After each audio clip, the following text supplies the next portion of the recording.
história do metrô está intimamente ligada na história de São Paulo, porque à medida que o metrô avança, o que acontece em volta ali das estações é também um avanço para a cidade, né? Então, a gente tem que estar o tempo todo verificando se o que a gente faz hoje ainda atende à demanda existente da cidade. A cidade de São Paulo é uma cidade que cresceu muito e muito rapidamente, né?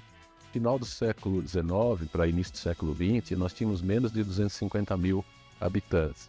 E rapidamente, já em 1920, já tinha 500 mil habitantes e foi dobrando a sua população rapidamente até que chegou aos 11 milhões de habitantes, até um pouco mais, que a gente tem só no município de São Paulo, sem contar a região metropolitana de São Paulo, que hoje tem 22 milhões de habitantes ao todo.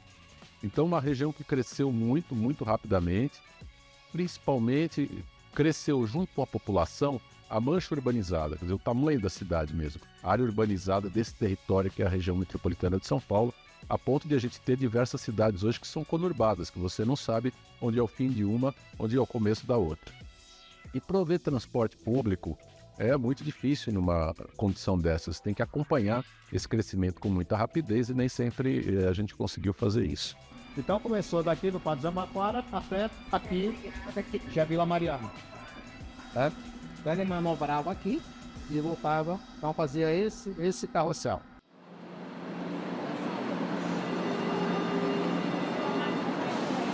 Eu trabalho há 38 anos no metrô. Eu entrei no metrô em 2011. Eu fiquei 38 anos e meio no metrô. Eu entrei no metrô há 33 anos atrás.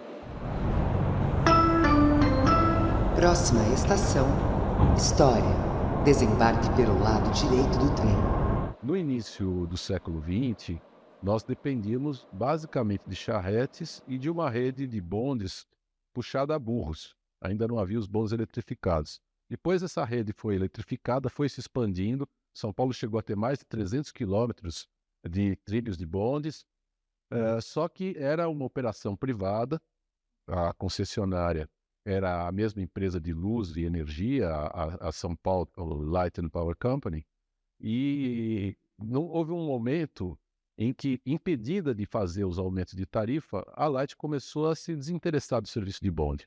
Foi deixando esse serviço cada vez mais abandonado, e a prefeitura, para responder às necessidades da população, que inclusive com protestos e tal, terminou decidindo pela criação da CMTC, Companhia Municipal de Transportes Coletivos, que era uma empresa estatal de propriedade da prefeitura. E a CMTC começou com o serviço de bondes, que ela encampou o serviço da Light, a rede da Light, e depois, à medida que a própria tecnologia de veículos foi avançando, a CMTC passou a oferecer o serviço de ônibus, cresceu muito a rede de ônibus em detrimento da rede de bondes. Até que o último bonde de São Paulo foi retirado de circulação em 1968. Na época, taxado como um modo de transporte antigo, que atrapalhava o trânsito, que não era seguro e tal. Realmente era uma tecnologia muito ultrapassada naquele momento. Mas, de qualquer forma, outras cidades do mundo mantiveram suas redes de bonde, modernizaram. São Paulo não tomou essa decisão, ficou dependente exclusivamente dos ônibus. Mas em 1967, o então prefeito Faria Lima, prefeito de São Paulo, tomou a decisão de implantar o metrô em São Paulo. Haviam projetos antigos, desde a década de 30, de implantar o metrô, mas em 1967 foi criado um grupo de planejamento de transportes. Esse grupo fez a primeira pesquisa origem-destino para conhecer como é que as pessoas se deslocavam na região metropolitana de São Paulo. Claro que o foco à época era a área urbanizada, que era bem menor, portanto era praticamente o município de São Paulo. Mas foi feita essa pesquisa. Dessa pesquisa foi desenhada a primeira rede, que é chamada Rede Básica do Metrô. Foi definido que seria metrô com as características que a gente conhece, que a gente vê na linha 1 azul, na linha 3 vermelha, aquele tamanho de carros, né, aquele tamanho de composição e tal. Toda essa definição vem daquela época, desse primeiro estudo. E no final de 1968 foi fundada a Companhia do Metropolitano de São Paulo, Metrô, como uma empresa pública municipal.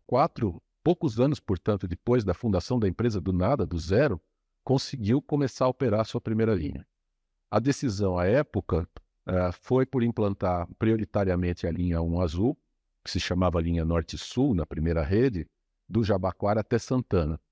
E, claro, como o pátio de manutenção e estacionamento de trens ficou lá no Jabaquara, era natural que o primeiro trecho a operar fosse próximo ao pátio. Você precisa ter de onde tirar os trens, como levá-los para fazer manutenção e tal. Quando eu comecei na empresa, ela já estava funcionando como empresa, embora muito pequena, porque ainda estava numa fase de projeto, de detalhamento de projeto, e um início assim, muito lento de construção do metrô. Para mim, por exemplo, foi como eu ainda era estudante, para mim foi um projeto de vida, porque eu comecei a entrar numa profissão que não existia aqui no Brasil, que era de planejamento de transporte urbano. Inclusive, eu fui convidado para vir para montar um grupo de planejamentos para substituir toda a tecnologia estrangeira que existia aqui e tal. Então, para nós, o metrô, essa inovação era uma coisa fabulosa, porque nós estávamos trabalhando no que era de mais moderno. A inauguração, na realidade, assim, bem festiva, foi quando inaugurou mesmo a operação, né? Acho que foi em torno de 1975, por aí, não me lembro bem a data, mas aí foi realmente um evento assim, bem sério. Aí foi constatado que o metrô existia, né? Porque a população não acreditava muito que ia se fazer metrô aqui em São Paulo, né? Mas quando inaugurou, aí começaram a acreditar, agora vai sair o metrô mesmo. Me lembro até que tinha gente que disse que nunca ia entrar para viajar embaixo da terra e tal, sabe? Tinha coisas desse tipo, mitos e lendas urbanas e tal, uma série de coisas. Então foi uma grande novidade. Sabe que eu lembro uma coisa incrível? Eu lembro eu lembro dessa estação ser um buraco enorme, um buracão, né? Não ter nada pronto. Lembro de amigos brincarem nesse buraco, inclusive. A mesma coisa na Santa Cruz, né? Então acho que todos os metrôs dessa primeira linha, né? Que é a Norte-Sul, né? E eu lembro assim de quando teve o primeiro passeio de metrô, quando fizeram de graça para a população, uma fila interminável, eu e meu pai espremido dentro do vagão para ter o prazer de fazer uma viagem que eu acho que era algumas estações só, não tinha nem o percurso todo ainda, né? Mas já tinha o trem, então já deu para fazer um trecho. Isso aí, olha, eu acho que é 79, por aí, assim, né? Se a minha memória não me engana, mas é isso. A linha 1 azul é uma linha de bastante história, né? Como você mesmo disse, é a primeira que a gente começa a operar. Ela sai de um modernismo muito alto para atualmente uma linha que é mais antiga do sistema metroferroviário de São Paulo. Só ficou por inaugurar, e foi inaugurado em 1979, a Estação Sé, porque ela permitia a integração, permite até hoje a integração com a linha 3 vermelha, então linha leste-oeste. E quando ela foi inaugurada também já estava começando a operar um primeiro trecho da linha leste-oeste. As obras da linha 3 vermelha se estenderam até 1988, quando houve então, ficou completo o trecho de Barra Funda até Brás, de Barra Funda até Corinthians e Itaquera, 88 e 89. E na sequência veio a linha verde, também com um trecho inicial só ali na Paulista, né, entre Paraíso e Clínicas. Depois foi estendida até Vila Madalena. Próxima estação, equipe. Desembarque pelo lado esquerdo do trem. Desde 1980, eu trabalhava em banco, né? Supervisor de caixa. Eu trabalhei 3 anos no Banco Bradesco. Aí saí do Bradesco. Quando eu saí do Bradesco, eu tinha uma colega, Luzia era o nome dela, que o irmão dela trabalhava no metrô. Naquela época, em 85, não era concurso ainda. Era currículo. Você entregava o currículo lá na Rua Augusta, e aí o pessoal chamava, você participava do processo seletivo. Aí saí do Bradesco, entrei no Noroeste também como supervisor de caixas, Banco Noroeste. Aí a Luzia falou assim: Pereira, meu irmão trabalha no metrô, o metrô tá contratando, e é uma empresa legal, Eu lembro quando eu entrei no metrô, na entrevista, numa das últimas entrevistas com a psicóloga, ela falou assim, ó, metrô é escala, aquela época era a escala 6132. Eram 6 manhãs, uma folga, 3 noites, 2 folgas. Sendo que a primeira folga era a saída da noitada. Aí entrei como bilheteiro, né? O primeiro cargo da companhia do metrô. O ATM1 na época era AO1, aí foram mudando as nomenclaturas. Um ano depois de companhia mudei, pensei o primeiro concurso interno para operador de estação, que opera os equipamentos elétricos, escada rolante, linha de bloqueios, equipamentos de estação. Em 1986, aí fiquei 16 anos nessa função, né, como operador de estação. E em 2000, nos anos 2000, eu fui promovido para supervisor de linha e tráfego, linha e trens, né? Linha são estações e trens, né? O supervisor de trens. Aí eu vim aqui para a linha 5. Eu estava na linha 2, na linha 2 verde. Eu vim para a linha 5 como supervisor de estação e tráfego. Aí fui para o centro de controle em 2009 como operador de estação, operador de console. Fui para supervisor de centro de controle. Uma das histórias principais é a história da minha vida, né? Que foi o dia que eu encontrei a minha esposa, a Vânia. Estava trabalhando na linha de bloqueios da estação Brigadeiro quando eu vi ela descendo a escada da estação Brigadeiro. E ali falei, pô, essa é a minha cara metade. E aí começamos, eu cumprimentava, ela não cumprimentava até o dia que ela resolveu falar bom dia pra mim, né? Aí falou bom dia pra mim, peguei o telefone dela, começamos a namorar. 1 ano e meio depois estávamos casados. Eu procuro andar como espectador, para poder me desvincular, sabe? Para não ficar com a caixa craniana muito carregada. Então já são, apesar de que você não tem como, né? Você está ali, você está como espectador, você está como um passageiro normal, um passageiro comum, mas mesmo com essa visão, com essa tentativa de fazer isto, você se surpreende tendo atitude de metroviário, mesmo estando fora de serviço. A Vânia até uma vez brigou comigo porque eu chamei a atenção de uma mãe que a criança estava sentada no degrau da escada rolante, né? E eu falei assim, senhora, não deixa sentar aí que ela vai se machucar quando chegar lá embaixo. E a mulher agradeceu, né? Porque ia se machucar mesmo, né? E ela foi aquela distração de segundos da... E aí eu tava ali de passageiro. A minha esposa até falou assim, Pedro, você tá de passageiro. Se essa mulher brigasse com você, eu falei assim, a vida podia brigar comigo, mas pelo menos a criança, se ela se machucasse, mesmo eu tendo falado com a mãe, eu deixaria de ter a consciência pesada porque eu falei. Próxima estação, Cultura. Desembarque pelo lado direito do trem.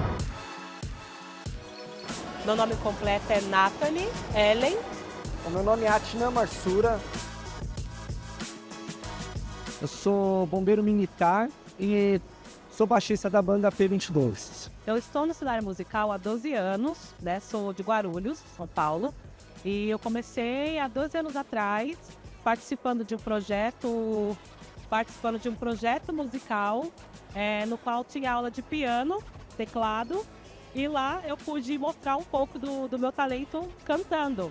Eu seguia o metrô, né, nas redes e eu vi que tinha um link para se inscrever, para poder tocar, né? E a gente sempre viu, né, os artistas tocando e a gente achava que era uma coisa muito distante da nossa realidade. Aí eu falei, o não eu já tenho, né? Aí eu escrevi, coloquei lá algumas datas. E aí recebemos um e-mail dizendo que a gente foi aprovado para poder tocar.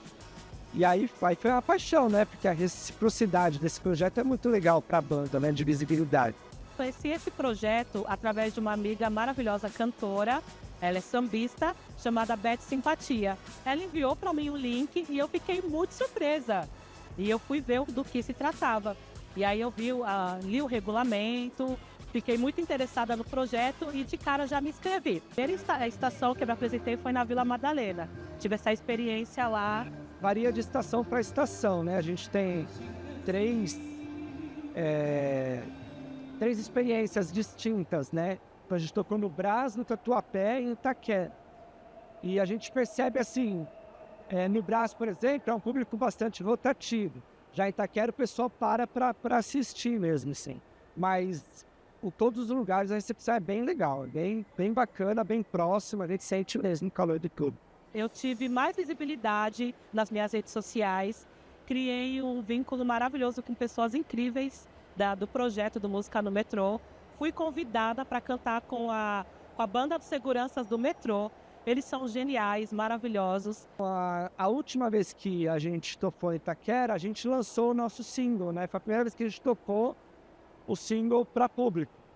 E foi bem interessante a recepção para a gente, porque música nova, o pessoal não tem o costume de parar e ouvir, né? Então, quando a gente terminou, o pessoal aplaudiu, foi bem legal pra gente, foi uma experiência bem bacana. Nossa, quando eu acabo de cantar alguma música, elas me abraçam, elas falam palavras maravilhosas de incentivo, sabe? É muito lindo isso mesmo. Esses, pra mim, são os momentos muito especiais que não tem preço, de verdade.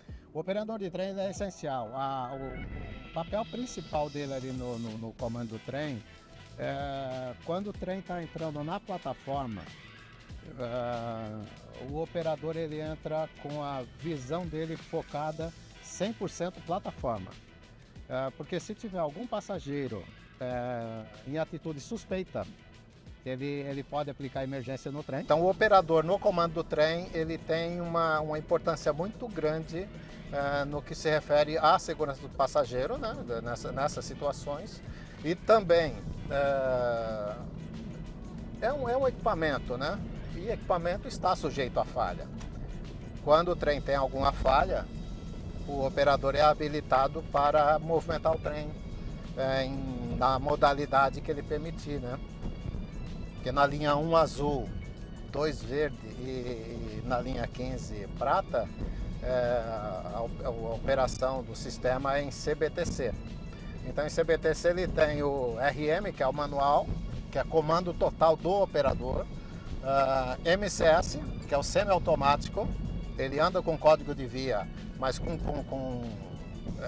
operação do operador de trem, e automático, que o operador ele só visualiza à frente vendo se não tem obstáculos, se não tem pessoa na via. Eu entrei em 86 no metrô, entrei em estação, eu era bilheteira, trabalhava na bilheteria. Com 6 meses de companhia, eu fiz um concurso interno para promoção. Aí, você tem 3 opções. Eu coloquei estação, na época era terminal, o último operadora de trem, porque não tinha mulheres, eram só homens. Aí, uns 4 meses depois, eles me chamaram e me convidaram para ser a primeira operadora de trem do metrô. Na época, era eu e mais 2 funcionárias que também eram de estação. Primeiro dia de operadora, estava chovendo e o metrô, com a chuva, ele tem uma velocidade reduzida porque ele vai já mais lentamente, tem tudo isso. Então, nesse dia, os usuários, quando via, fazia assim. Muitos não aceitavam, só que não entrava no meu trem. Só que 2 trens atrás eram tudo mulher também. Aí eu falava, deixa eles, vão ficar aí, né? Realmente a gente no começo passou muito machismo, não aceitavam que a mulher tinha capacidade de ser operadora de trem. Porque a gente, na época, tinha que descer até embaixo do trem, mexer em algumas válvulas. Depois também, com o decorrer, as válvulas foram colocadas dentro do carro. E todos esses anos era assim, você era operando trem na manivela, acelerando, você dava PA, você abria a porta, você fazia tudo.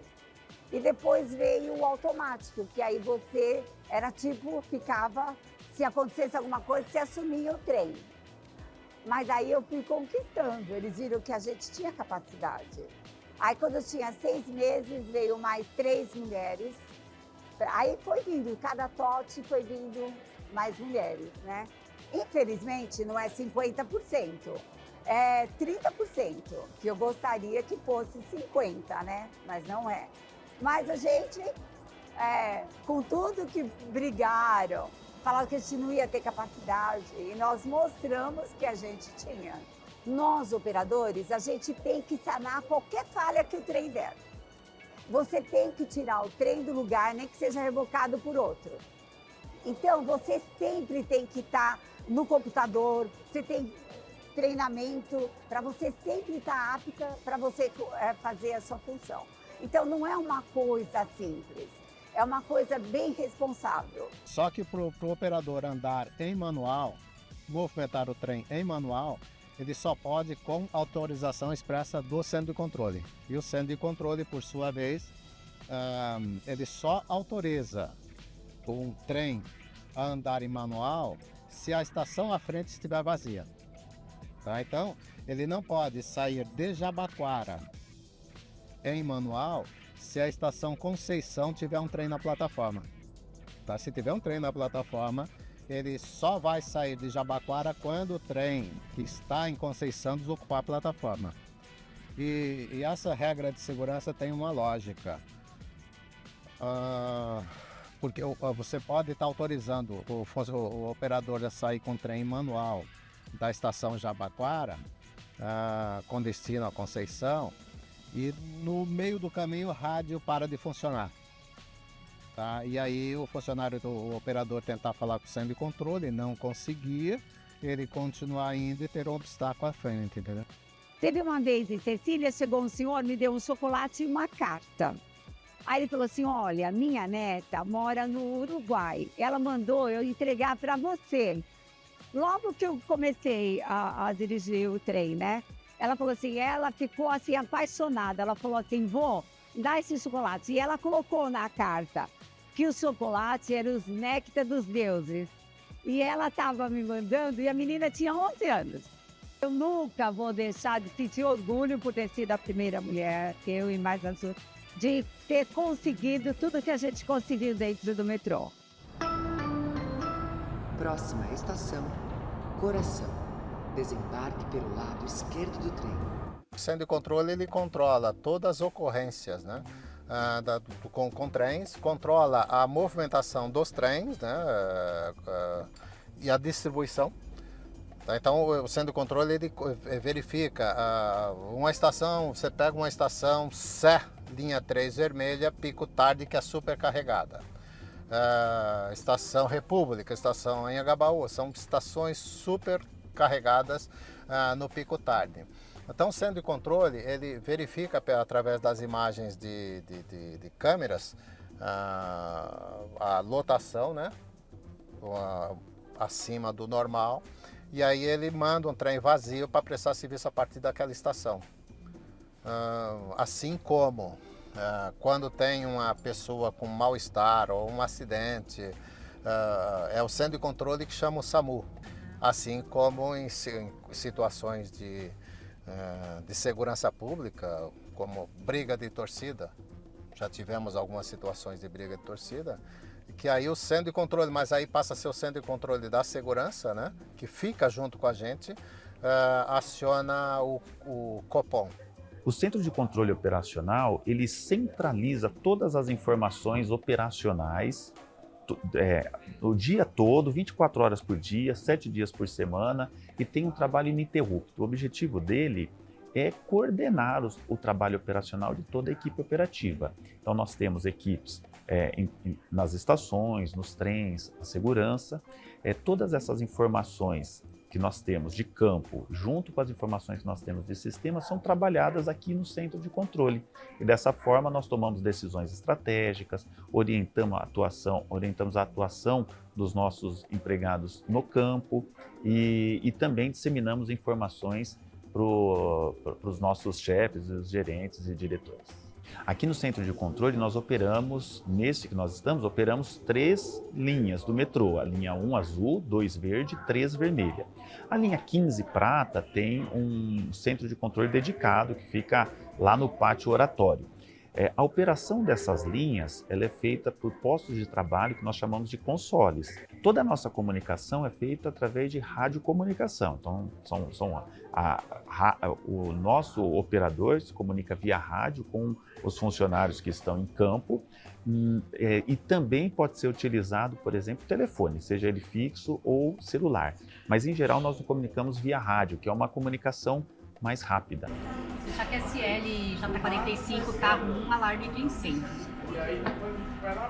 O metrô de São Paulo, ele já nasceu muito tecnológico, muito à frente do seu tempo. O centro de controle não é diferente. Então, quando o metrô inicia suas operações em setembro de 1974, desde então essa sala está em operação, como eu disse, 24 horas por dia, 7 dias por semana. É verdade que não é no modelo que nós estamos vendo aqui agora, neste momento. Essa sala era diferente. Essa sala era escura, os painéis não eram painéis digitais, eram painéis com lâmpadazinhas, mas que a gente monitorava o movimento e a tecnologia sempre existiu.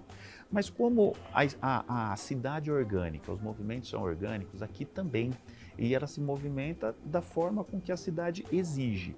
Muita atualização tecnológica foi necessária em todos esses anos. E está prevista uma nova atualização tecnológica, esse espaço vai passar novamente por uma intervenção, já começou isso, inclusive, essa intervenção desse local, para que as novas tecnologias possam ser incorporadas hoje também na nossa operação. Todo evento que tem na cidade de São Paulo, os envolvidos, as pessoas que vão fazer o evento, eles dizem a quantidade aproximada de pessoas que estarão naquele evento. Tá? Então, quando tem carnaval junta, senta metrô, prefeitura, polícia militar, e senta e vamos conversar e ver o que nós vamos fazer para possibilitar o atendimento a todos os passageiros. E aí, cada responsável por um local, ele diz, ó, nas proximidades, na Paulista terão aproximadamente 5.000 pessoas. Tá? E aí nós fazemos todo o planejamento para atender essas 5.000 pessoas. Aí montam a estratégia, se tem um evento lá na Allianz Parque, nós deixamos trens reserva para carregar esses passageiros lá em Barra Funda. Quando tem jogo na Arena Corinthians, deixamos trem extras lá no Pátio Itaquera, já com o operador no comando, para quando tiver necessidade, seria esse trem e transportar esses passageiros. Já tivemos situações de uma estação bastante carregada de torcedores, tá? Se mandar um trem vazio, já tivemos situação, jogo no Pacaembu, tivemos a situação do trem sair daqui da linha 1 azul, passar para a linha 2 verde e até a estação Clínicas, levando esses passageiros só com o torcedor. E sem parar nas estações, sabe? Então ele foi passando, avisou eles, né? Nós vamos levar vocês direto até. Para quê? Para evitar as transferências, evitar o tumulto, né, dentro do sistema. Nós podemos ter uma situação que não está prevista. Isso é muito comum acontecer, seja por conta de um jogo de futebol, embora a gente já se antecipe nessas questões. Então, quando a gente sabe que vai ter um jogo de grande concentração de torcedores, a gente já tem uma estratégia específica. Mas pode acontecer também de algo de sermos surpreendidos com algo inesperado. Aí não tem jeito. Aí é a soma de esforços para que a gente possa levar as pessoas com segurança. É verdade, existem diretrizes, estratégias que a gente adota já com conhecimento de causa, mas sempre adaptado às situações que aparecem e que muitas vezes pode ser surpresa. O Centro de Controle da Segurança é um local importantíssimo porque ele controla todas as atividades em campo da segurança. Ou seja, nós temos o controle de cada agente de segurança, o posicionamento dele, aonde ele está nesse momento, nas 63 estações. Quando da movimentação em caso de emergência ou de algum atendimento de segurança pública ou de natureza social, é o centro de controle que entra em contato via rádio com o segurança em campo e desloca ele para o atendimento dessa ocorrência. O agente de segurança do metrô é treinado, ele passa por mais de 700 horas de treinamento quando ele ingressa no metrô, 45 dias ele passa só em sala de aula, tendo treinamento teórico, conhecimento de direito e também treinamento em primeiros socorros. Então nós estamos capacitados para atender todo tipo de emergência. No início era bem difícil, lá em 74 nós não tínhamos todos esses equipamentos e nós fazíamos realmente com muita bravura, mas conseguimos fazer um resultado no início e com o passar dos anos nós fomos nos modernizando, adquirindo equipamento e melhorou muito o atendimento ao passageiro. Nós adquirimos sempre equipamentos de última geração. Nós temos o agente de segurança hoje, ele tem a bodycam, que ele grava todas as ocorrências que ele atende. Nós temos drones com equipamento termal, onde a gente pode fazer inclusive voos noturnos para visualizar todas as nossas dependências, todas as nossas estruturas para que estejam protegidas. Nós temos viaturas modernas, equipadas. Nós temos também exoesqueleto para proteger o nosso agente de segurança em algum embate que seja mais violento. Nós estamos protegidos também. Temos painel balístico, temos transceptor. Então nós temos uma gama de equipamentos modernos que a gente atualiza ano a ano para deixar à disposição do nosso empregado. São 3 milhões de pessoas por dia, é praticamente a população do Uruguai, é um país inteiro rodando dentro do sistema metrô. É um desafio para nós, mas nós usamos de estratégia, sabendo e mapeando todas as dificuldades que tem, seja um crime, seja um problema operacional, e aí nós distribuímos as nossas equipes de forma a atender todas essas dificuldades. Meu nome é Nicolas Sarubi Cardoso, eu tenho 19 anos e eu sou criador de conteúdo digital que eu falo sobre o metrô e todo o transporte aqui de São Paulo.